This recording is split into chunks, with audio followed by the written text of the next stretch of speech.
Hi, this is Denise Matthew, and welcome to another part of HT 101, How to Read Your Human Design Chart. I just wanted to let you know that if you wanted to slow down the speed of my voice, it's an easy thing to do. Just do it on the playback speed as I'm showing here, and it will be an experience tailor-made for you.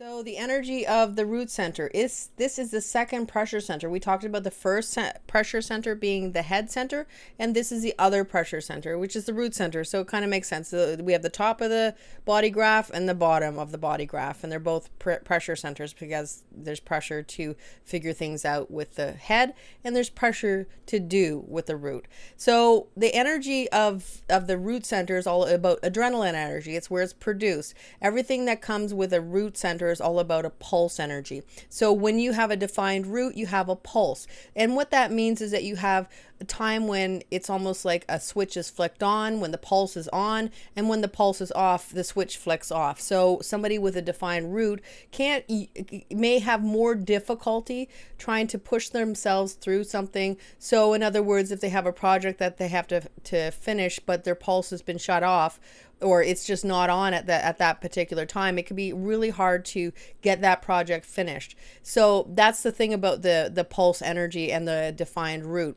The root is defined. It can be defined through the spleen, or it could be defined through the emotional center or the solar plexus, or it could also be defined through the sacral. And each one has a different way of sort of affecting the pulse. So if we think about the emotional center, being defined through the emotional center, well, then the emotions can affect the pulse, or the emotional wave can affect the pulse, which means if somebody is having a certain part of their wave, and for instance, maybe they're on the downside of their wave and they just don't feel like they're at their top of the game, and they just want to spend some time alone and do what they want to do, they may have a hard time trying to get things done as well, because they're all connected, and the pulse might, for the root center, might turn off at the same time.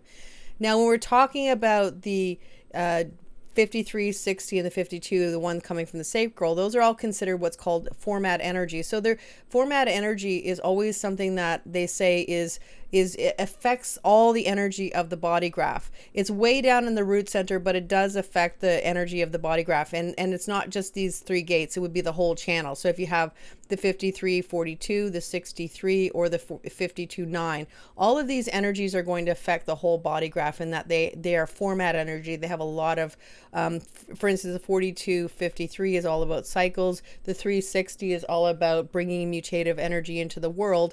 And the 52, 952 is all about focusing. So that energy is all about format energy. So very powerful energy that affects the whole being, that comes from the pulses within and they all come, if you can imagine, because it is hooked into the root center, they all come in a pulse. So everything that I'm talking about is coming in a pulse energy. And we also have the root center that's going to be defined through the spleen. And then this could be about the pulses of having your intuition sort of turn on and turn off. It could be pulses of having fears turn on and turn off, and timing of things turning on and turning off. And the spleen is all about the energy of now, and then we have this pulse energy. So the energy is pulsing now every once in a while, and then it stops pulsing. And so the spleen might sort of get hits based on the pulse of whatever you have in your specific design. So let's talk a little bit more about what it's like to have an undefined root. I've already talked a lot about the defined root, but it is this concept of right timing. So when you're getting your work done, or when you're doing stuff, it is about the right timing, when it feels right for you. So, it's all related to your pulse, and when your pulse goes on and when your pulse goes off, and you'll feel it. You'll know, oh, I don't feel like doing anything, or I do feel like doing, something. And you'll know that. That's generally something that most people who have a pulse are quite aware of. When you have an open root, that's why it's called a pressure center, because when you have an open root, there's always this concept that you need to finish something. As soon as you get a project, you want to finish that project. You don't want to wait around. You want to get it done. And there's always this urgency to get your to-do list done so that you can rest. But most times you finish your to-do list and there's always a new to-do list. So the concept is, when you're always running around trying to finish things, trying to get things done, trying to get that to-do list finished, the question you can ask yourself, is this really important that I do this right now? And what will happen if I don't do it right now? Most times it's like, it's okay. You can hold off. You can take your time. You can get things done when you get things done, and not always have this pressure to finish it, to get it done, and to move on. The other way that it can express itself when it's open is that you need a lot of pressure to eventually get something done. So you get a project and you wait till the very last minute to get that done, because you need that pressure to build up to actually push you forward, to propel you into this concept that you need to get this energy, this whole project completed, because the energy has just got so strong and pressurized that there's nothing you can do other than act on it at that particular point. People with an open root can also have this, they like adrenaline energy, and that could mean that they like to do things that cause that spike in adrenaline, things that cause them to have that excitement or that energy or that, that pulse of adrenaline, which could be things that are extreme sports, or things that really get their blood pumping. They could like roller coasters. They could like coffee, anything that's kind of giving some sort of a hit, or something that's going to bring their energy up or give them that shot of adrenaline. Could be sugar, a lot of those kind of things that can work into the open energy. So the whole thing, as I said, is always about this idea of what needs to be done right now, what can wait till later, and not always feeling like you're compelled and pressurized to move to get things done. So you're always like moving to the beat of that pressure that you feel, and instead of doing that, just understanding that your pressure is probably not as much as you think it is. And it's just this concept that when you start to work with the energy and understand that, yeah, this is energy that's coming from other people, and it's not something that I have to act on. Because when somebody with an open root is in contact or in the aura of somebody with a defined root, there could be this pressure that they feel from the person with the defined root, although the person with the defined root may have no intention of pressurizing anybody at all. But there's just this inherent feeling of being pressured into doing something, even if it's not true. So remembering that the root center is a pressure center, and when it's open, there will be this pressure to always get tasks done, to finish to-do lists and things like that, and understanding what's important to finish and what can wait till later will give much more ease with the use of this energy, because it can be quite stressful to always be chasing that next list that you need to complete. And when you find that peace, it gets a lot easier, and you can find some times where, rather than rushing around to do stuff that could probably wait till later, you're actually sitting down and enjoying life. So let's go through the gates of the root center, and we will actually be done with the centers. So when we look at the gate 58, that hooks into the gate 18, and that whole channel is all about finding the perfection and the pattern. And the 58 part of it is finding the joy and the perfection, finding the joy in the pattern. There's a lot of logic in this energy, and it is about finding happiness in finding how things work and the pattern of things. And people who have this energy, it's all about being perfect. There could be some corrective energy and just trying to get things right. It's really helpful if, like, for instance, there's a factory and there's all these sounds, and somebody with that whole channel, or even, the 58, can hear something that's just not right, or they can see the imperfection in something and the things that need to be corrected. So it's a good thing in that when it's used like that. It can not be so fun when somebody's always trying to correct other people. But this is the joy part of it. This is the happy part of it. Just finding the happiness after you've figured out where the mistakes are and how they can be corrected.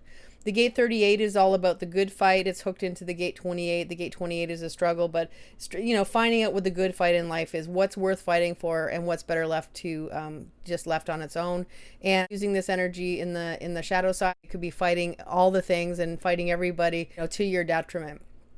The gate 54 is all about ambition. This is about hooks into the gate 32. So this is about that endurance and pushing through, making things happen, and always trying to get a little bit further in life, and stepping up that ladder. And always remembering, though, when you get up that ladder, you want to have people with you. So the ladder climbing that is always taking other people into consideration and knowing that it's not worth it to step over people or burn bridges as you get up the ladder. You'll have a better experience when you actually do meet your goals and ambitions. Again, this is all about business energy as well. Gate 53 is all about starting things and new things. Somebody who has this energy might like to start things a lot, but they may not necessarily like to come back and finish it. So the gate 42 comes in and finishes the energy. So this is about starting things but not necessarily tending to them or taking care of them. The thing about this energy is it's cyclical. So once you start something, you're starting a new cycle, and you're going to sort of have to be locked into that cycle until it's completed. So knowing what to start and knowing what to not start is very helpful in the long run. Gate 60 is all about limitations, the limitations of what you can bring into reality, and that's hooked into the gate 3, which is all about the difficult in the beginning. So you have the difficult in the beginning, but even when the mutation comes out, when we have all the perfect circumstances, we also have this limitation of how much this can grow, how many mutative ideas can come into the being. Because if everything was mutative, then it would be almost like it would be too much, because not all mutative ideas are good for the collective. Ultimately, it has to be good for humanity and for everybody to sort of move forward in life. Every mutative idea is not going to be the perfect idea for everybody. Every invention per se is not going to be an invention that's meant to be in the world. So that's where this limitation comes in. And the whole thing about this limitation is that if you are in a limited area, or you live in a limited space, or you have, like you live in a specific house or something like that, once you get used to being limited in that house and you understand that you're okay with living in that house, usually you upsize. So it's always about this idea of once you get used to the limitation, once you get comfortable with the limitation, that's when you get an upgrade. Gate 52 is all about that stillness and the focus. This is looking at the big picture. It's taking that 9 energy, because it's a 952, taking it together and putting it in a situation where the 9 can sort of settle into it, figure out what needs to be figured out, and this focus will now come in pulses when it's a full channel. The 52 can be about stillness. It can be about like people who like to do yoga, people who like to do meditation. So that's the kind of energy. It's like a more peaceful energy, and some people can call it the couch potato energy, where people like to just kind of be very still. The gate 19 is to feel others more than you feel yourself. This hooks into the gate 49, the revolutionary energy, but this is a sensitive energy. There's a lot of sensitivity in this energy.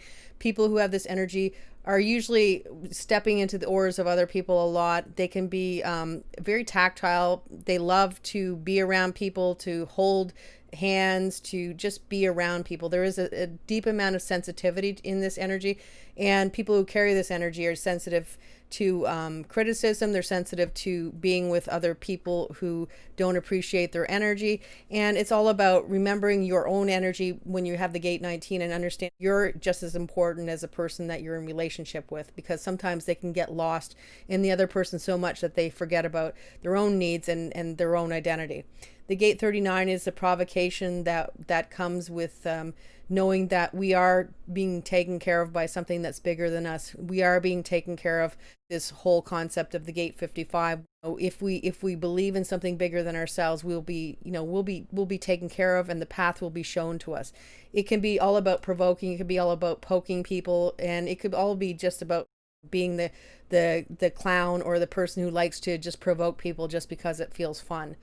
The energy of the gate 41 is all about the fantasy. The fantasy it can be of a visionary, or it could be of a dreamer. The visionary sees something, holds on to the idea when it comes together with the gate 30, and they push that new idea eventually when the timing is right. It can make its energy up to the throat, because it's as far down as you can get in the body graph. When that energy gets to the throat, you can have these amazing magical energy that kind of comes into being. So it's these dreams manifest into reality. There is a lot of potential for writing in this energy as well. So that is the gates of the root center, and that completes the root center, and that completes the centers.